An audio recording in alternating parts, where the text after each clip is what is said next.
कहानी फ्यूचर में यानी 2053 के टाइम में स्टार्ट होती है। हमें बताया जा रहा है कि दुनिया में साफ पानी और हवा का इतना मसला बन चुका था कि दुनिया में वर्ल्ड वॉर 3 भी हो गई, जिसकी वजह से सभी मुल्कों के हालात खराब हो गए। लोगों में अफरा तफरी बढ़ने की वजह से क्राइम्स भी बढ़ गए, यहाँ तक कि जेलों में जगह भी खत्म हो गई और मुजरिमों को सजा देने के लिए एक क्यूब जेल बनाई गई, जिसे वो ले जाकर किसी भी समुद्र के किनारे छोड़ देते हैं या जंगल के बीचों बीच छोड़ देते हैं। इस बॉक्स के अंदर मुजरिमों को एक रस्सी दी जाती है और साथ में 2 ऑप्शन दिए जाते हैं। एक ये कि वो अपने आप को फांसी देकर मार दे, दूसरा ये कि वो इस कैद में अपनी सजा का टाइम चुपचाप पूरा करे। लेकिन ये करना भी आसान नहीं है, क्योंकि क्यूब में इन्हें खाना भी नहीं दिया जाएगा। खाने के लिए ये लोग डिपेंड करते हैं आसपास के गाँव वालों पर। अगर तो किसी आसपास के गाँव वालों ने इन्हें देख लिया और तरस खा के खाना दे दिया फिर तो ठीक है, नहीं तो ये भूख से ही मर जाएंगे। ऐसी ही हालत में हम एक फ्रेंच लड़की को जेल के अंदर देखते हैं। अपनी भूख मिटाने के लिए वो अपने ही जिस्म की स्किन काट कर खाने लगी थी, और जब इस जिंदगी से वो तंग आ जाती है तो अपने आप को गला काट कर मार देती है। जिसके बाद हमें एक केली नाम की लड़की को दिखाया जाता है, जो अभी इस क्यूब जेल के अंदर बेहोश थी। उसके इस जेल को समुद्र के किनारे रखा गया था, जहाँ करीब ही 2 बच्चे खेल रहे थे, जिनकी बॉल जब इस क्यूब से आकर टकराती है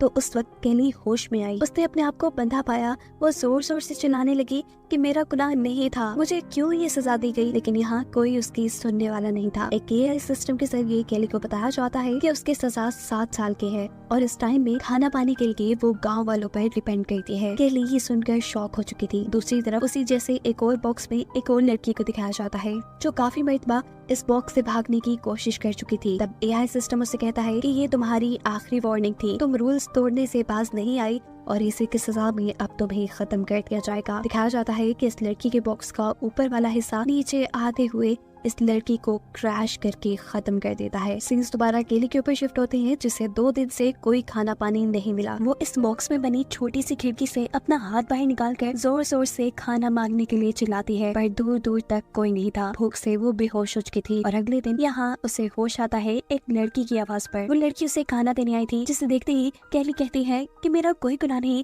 मुझे यहाँ क्यों बंद किया गया। जिसका जवाब में लड़की कहती है कि मुझे ये मालूम नहीं है। केली जब यहाँ से निकलने की बात करती है तो ये लड़की कहती है कि इसका फैसला तो गवर्नमेंट ही करेगी, और हाँ, यहाँ से खुद निकलने की कोशिश भी ना करना, वरना तुम्हारा बहुत बुरा हाल हो जाएगा। उसने लड़की का दिया खाना खाया और कुछ दिन ऐसे ही गुजार दिए। थोड़े थोड़े दिनों बाद वो लड़की खाना देने आती रहती थी। केली इस अजीब सी बॉक्स वाली जिंदगी से तंग भी आ गई थी। वो अपने आप को गला घोट कर मारना चाहती है, पर ये काम भी उससे नहीं हो पाया। दिन गुजरते रहते हैं। आहिस्ता आहिस्ता केली को यहाँ रहने की आदत हो गई थी। उसने खिड़की से बाहर हाथ निकालकर वो बच्चों की बॉल भी उठा ली थी, जिस बॉल की वजह से उसे होश आया था। टाइम पास करने के लिए वो समुद्र की लहरों को देखती और इस बॉल से खेलती। केली ने जितने भी दिन यहाँ जेल में गुजारे थे सभी अच्छे गुजारे थे, इसीलिए एआई उसे बताता है कि उसे एक दूसरी जगह शिफ्ट किया जा रहा है, जहाँ ज्यादा लोग उसे खाना पानी देने के लिए आते रहेंगे। यहाँ जंगल में उसके पास एक लड़की आती है और उससे पूछती है कि तुम क्या कर रही हो। केली बताती है कि मैं मेडिटेशन कर रही हूँ, जिससे मुझे यहाँ रहने में हौसला मिलेगा। मुझे 7 साल की सजा हुई है। ये लड़की अब उससे पूछती है कि तुमने शेक्सपियर के बारे में सुना, ये किताब ले लो, इसे पढ़कर तुम्हारा टाइम अच्छा गुजर जाएगा। जिसे केली लेने से मना कर देती है, क्योंकि ये जेल के रूल्स के खिलाफ था। अब लड़की उसे खाना देकर चली गई थी। केली जब खाना खा रही होती है तो उसे पता चलता है कि लड़की ने एक छोटी सी किताब उसके खाने में छुपाकर उसे दे दी थी, जिसे वो एआई के कैमरा से छुपा लेती है, क्योंकि अगर एआई के कैमरा ने उस किताब को देख लिया तो वो रूल्स टूटने पर केली को बहुत बुरी सजा देंगे, और अभी वो कोई दर्द नहीं चाहती। एक दिन हम देखते हैं कि केली अपने पास जमा हुए पानी से नहाती है, जिसके बाद वो उस पानी को खिड़की से बाहर फेंक देती है। यह उसके पीने का पानी था, जिससे वो वेस्ट कर चुकी थी और ऐसे वो एक रूल तोड़ चुकी थी, जिसकी सजा में उसे वापस उसी आइलैंड पे भेज दिया जाता है जहाँ कम लोग आया करते थे। अब वो लड़की जिसने पहली बार केली को यहाँ पे खाना दिया था, वो उससे पूछती है कि तुमने ऐसा क्या बुरा किया कि उन्होंने तुम्हें वापस यहाँ भेज दिया। केली उसकी बात का कोई जवाब नहीं देती, उल्टा उसी से सवाल करती है कि तुम लोग फैसला कैसे करते हो कि किस कैदी को खाना देना है और किसको नहीं। ये लड़की बताती है कि इस चीज का डिसीजन हमारे मॉन्क लेते हैं। मेरी कोशिश यही होती है कि मैं ज्यादा से ज्यादा लोगों को खाना दे सकूं, लेकिन इस समुद्र के इर्द गिर्द मौसम बहुत ज्यादा खराब रहता है। हर रोज यहाँ आना पॉसिबल नहीं होता और ऐसे बहुत से कैदी भूख से मारे जाते हैं। इस लड़की के यहाँ से जाने के बाद केली के पास 2 चीजें थी टाइम पास करने के लिए, एक वो बॉल और दूसरी किताब, जिस किताब को पढ़ने के लिए उसे बहुत जतन करने पड़ते थे कि कहीं एआई कैमरा उसे देख न ले और उसे कोई सजा न दे दे। कुछ दिन गुजरते हैं और केली को महसूस होता है कि उसे दोबारा किसी और जगह ले जाया जा रहा है। या पहले तो काफी दिन तक उसके पास कोई नहीं आता, भूख से उसका बुरा हाल हो जाता है, और फिर एक आदमी उसके सामने ही आकर सेब खाना शुरू कर देता है। ये देख केली तड़प चुकी थी, वो उससे भीख मांग रही थी, जिस पर वो आदमी कहता है कि सेब तो मैं तुम्हें दे दूंगा, लेकिन तुम्हें इसकी कीमत चुकानी पड़ेगी। केली के पास जिंदा रहने का कोई और ऑप्शन भी नहीं था। वो इस आदमी की बात मान लेती है और थोड़ी ही देर बाद दिखाया जाता है कि एक ड्रोन आकर उस आदमी को मार चुका था। ड्रोन की गन से निकली हुई एक गोली केली के पाँव पर भी लग जाती है, पर आखिर इस सब के बदले उसे एक सेब तो मिल चुका था। वो जल्दी जल्दी इसे खाती है और जब उसने आधा खत्म कर लिया तो उसे पता चला कि इस सेब में कीड़े पड़ चुके थे।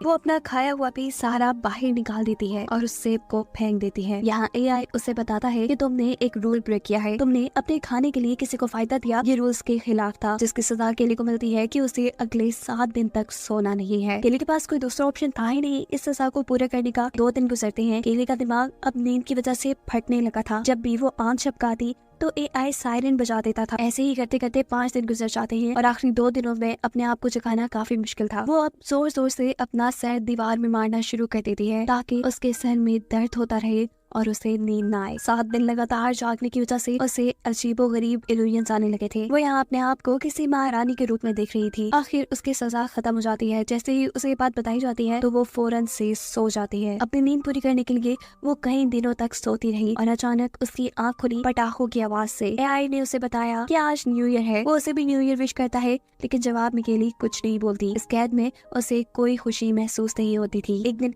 केली के पास एक बूढ़ी औरत आती है जो उसे बता रही थी कि उसने भी क्यूब जेल के अंदर 15 साल गुजारे। ये जेल कैसी दर्दनाक है वो ये बात जानती है। उसे रोज ही इस जेल के बुरे ख्वाब आते हैं। मुकेलिस कहती है कि इस जेल में रहने से अच्छा है अपने आप को मार लिया जाए। वो एक जंग लगा ब्लेड केली को देकर यहाँ से भाग जाती है, लेकिन अपने आप को खत्म करने का भी केली के अंदर हौसला नहीं था। 4 महीने गुजर चुके थे। केली अब बीमार भी पड़ चुकी थी। उसके पाँव में जो गोली लगी थी वो जख्म भी सड़ रहा था। अगले दिन वही जंगल में उस लड़की को देखती है जिस लड़की ने उसे किताब दी थी। वो आवाज देकर इस लड़की को अपने पास बुलाती है, उससे लेकर पानी पीती है और इस लड़की को बताती है कि वो अब प्रेग्नेंट है। केली उसे कहती है कि मुझे तुम्हारी मदद चाहिए, तुम चाहे मुझे यहाँ से निकाल लो या फिर इस बच्चे का ख्याल रखने में मेरी मदद करो। जब केली यहाँ से निकलने की प्लानिंग कर रही थी तो एआई दोबारा सायरन बजाना शुरू कर देता है, जिसका मतलब था कि केली ने एक और रूल तोड़ दिया है, जिसकी अब केली को कोई न कोई सजा मिलेगी। वक्त गुजरता है और 6 माह बाद हम केली को उसी जेल में उसी तरह पड़ा देखते हैं। एक आदमी केली के पास आकर पूछता है कि या तुम्हें आसान मौत चाहिए। केली पूछती है ये कैसे, जिस पर वो आदमी